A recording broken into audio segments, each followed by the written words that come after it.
Hello friends, तर कसे आहात तुम्ही सर्व? तर बऱ्याचदा असं होतं की नाही की घरामध्ये ना थोड्या थोड्या भाज्या उरतात आणि त्याचं नेमकं काय करावं ते लक्षात येत नाही. तर या पद्धतीने मिक्स व्हेज तुम्ही नक्की बनवू शकता. खूप चविष्ट लागते आणि सगळ्या भाज्याही यूजमध्ये येतात. तर चला, अगदी सोपी रेसिपी आहे. रेसिपीला सुरुवात करूया. तर इथे थोड्या थोड्या भाज्या मी घेतल्या. तर एक बटाटा मी घेतलं, एक मोठ्या साईजची शिमला मिरची होती ती घेतली आहे आणि थोडी फ्लावर होती ती पण घेतली आहे. तर तुमच्याकडे ज्या भाज्या अवेलेबल असतील त्या तुम्ही अजून यामध्ये ॲड करू शकता तुमच्या आवडीप्रमाणे. तर आता या सगळ्या भाज्या ज्या आहेत त्या मी फाईनली चॉप करून घेतल्यात आणि भाज्या आता थोड्याशा तेलामध्ये थोडं मीठ घालून आपल्याला चांगल्या क्रंची होईपर्यंत परतून घ्यायच्या आहेत. तर झाकण ठेवून 5 ते 7 मिनिटांसाठी भाज्या आपल्याला शिजवून घ्यायच्या आहेत. तर भाज्या आपल्याला खूप जास्ती गाळही करायच्या नाही आहे. तर 80% भाज्या शिजल्या पाहिजेत. तर 5 मिनिटांसाठी मी झाकण ठेवलं होतं आणि तुम्ही बघू शकता की भाज्या या बऱ्यापैकी सॉफ्ट झाल्यात.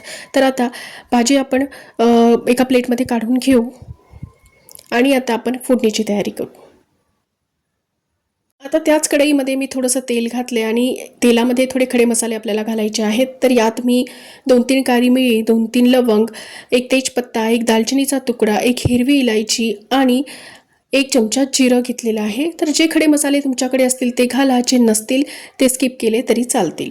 तर आता खड्या मसाल्यांचा फ्लेवर जोपर्यंत तेलात उतरत नाही तोपर्यंत आपल्याला हे परतवून घ्यायचं आहे. तर आता यामध्ये अद्रक लसणाची पेस्ट मी घातली आहे. तर 1 चमचाभर अद्रक आणि लसणाची पेस्ट म्हणण्यापेक्षा मी कुटून घातलं आहे. तुमच्याकडे पेस्ट असेल तर तुम्ही तेही वापरू शकता. आता अद्रक लसण थोडीशी परतली की यामध्ये आपण बारीक चिरून घेतलेला कांदा आणि मिरची घालणार आहोत. तर कांदा आता चांगला ब्राऊन होईपर्यंत आपल्याला परतायचा आहे. तर मीडियम फ्लेमवरती कांदा चांगला ब्राऊन होईपर्यंत आपल्याला परतून घ्यायचा आहे. थोडा टाईम जास्ती लागतो, पण कांदा हा कमी गॅसवरती छान असा परतला जातो. आता कांदा हा चांगला परतला. यामध्ये थोडीशी हळद घालायची आहे. तुमच्या टेस्ट अकॉर्डिंग यामध्ये थोडंसं रेड चिली पावडर घाला. तर मी इथे अर्धा ते 1 चमचा रेड चिली पावडर घातलेला आहे. आता मसाले व्यवस्थित मिक्स करून घेऊ आणि आता यामध्ये 2 टोमॅटोची प्युरी मी करून ठेवली आहे. तर टोमॅटो प्युरी यामध्ये घालायची आहे. तुम्ही टोमॅटो बारीक चिरून सुद्धा यामध्ये घालू शकता, पण प्युरी घातली तर भाजीला एक छान थिकनेस येते. तर त्यामुळे प्रेफर करा की यामध्ये टोमॅटो प्युरीज घाला. आणि टोमॅटो जे आहेत ना ते मी छान असे पिकलेले घेतलेले आहेत, त्यामुळे भाजीला रंग छान येतो. आता यामध्ये 1 ते 2 चमचे मी धनी पावडर घातलं आहे आणि थोडंसं जिऱ्याचं पावडर घातलेलं आहे. जिरे थोडेसे तव्यावरती भाजून त्याची मी पूड करून ठेवते आणि ती भाज्यांसाठी वापरते. तर थोडीशी जिरेपूड आणि 1-2 चमचा धनी पावडर यामध्ये मी घातले. या व्यतिरिक्त यामध्ये काहीही घालण्याची गरज नाही आहे. शेवटी थोडासा गरम मसाला यामध्ये घालायचा आहे. तर अगदी कमीत कमी मसाल्यामध्ये ही भाजी अगदी टेस्टी बनते. तर यात थोडंसं मी पाणी ॲड केलं आहे आणि याला छान असं तेल सुटेपर्यंत आपल्याला परतून घ्यायचं आहे. तर इथे 5 ते 7 मिनिटांसाठी आपल्याला मसाला छान परतून घ्यायचा आहे.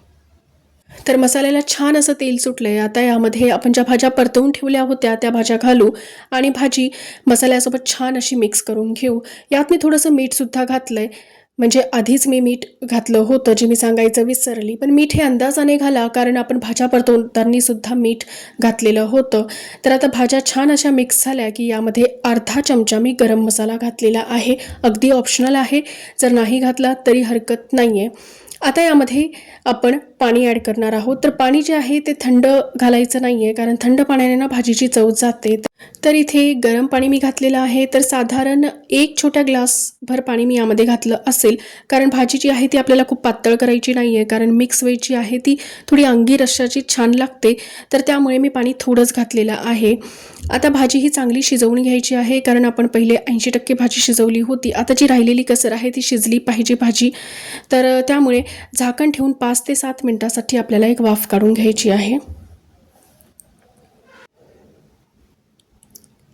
तर 5 मिनिटांसाठी भाजीची एक वाफ काढून घेतली आणि तुम्ही बघू शकता की किती चमचमीत अशी ही भाजी दिसती आहे. अगदी छान असं तेल सुटलं आहे आणि सर्व भाज्या अगदी व्यवस्थित शिजलेल्या आहेत. तर अगदी दिसती आहे रेस्टॉरंट स्टाईल मिक्स व्हेजिटेबल सब्जी.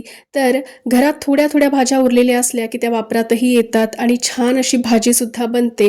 तर या पद्धतीने मिक्स व्हेज भाजी तुम्ही नक्की ट्राय करून बघा. आता ही भाजी जी आहे ती आपण नॉर्मल चपातीसोबत किंवा फुलक्यांसोबत किंवा पराठ्यांसोबत एन्जॉय करू शकतो किंवा राईससुद्धा यासोबत आपण खाऊ शकतो.